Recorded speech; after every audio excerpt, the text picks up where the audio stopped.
Salomatlik insonning asosiy boyligi hisoblanadi. Jismoniy faollikning yetishmasligi turli kasalliklarning sabablaridan biridir. Shu bois muntazam organizmni chiniqtirib borish nihoyatda dolzarb. Butunjahon salomatlik kuni hamda O'zbekiston kasaba uyushmalari harakatining 120 yillik yubiley bayrami munosabati bilan viloyatimizda o'tkazilgan yurish marafoni misolida mavzuga muxbirimiz to'xtaladi. Piyoda yurish bu jismoniy mashqning eng oson va qulay turi.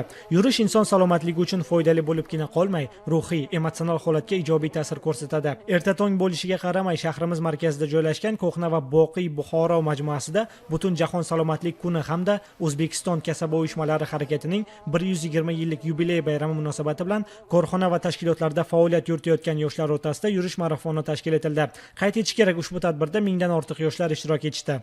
Yoshlarimizni sportga yanada qiziqtirish.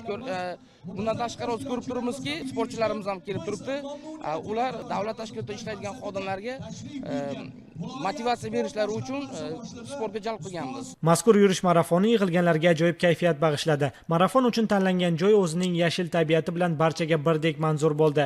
Tadbir doirasida ishtirokchilar ommaviy badan tarbiya mashqlarini ham bajarishdi. Sog'lom turmush tarzi, sog'lom hayot uchun 5000 qadam yurib, harakatlanib biz sog'ligimizdan befarq bo'lmagan holda bugungi kasaba uyushmalari tashkillashtirilgan sog'lom hayot sari 5000 qadam marafonida aktiv qatnashyapmiz. Biz yoshlarga berilayotgan bunday e'tibordan hech qachon chetda qolmagan holda har doim o'z sog'ligimiz uchun sport bilan shug'ullanishda davom etamiz.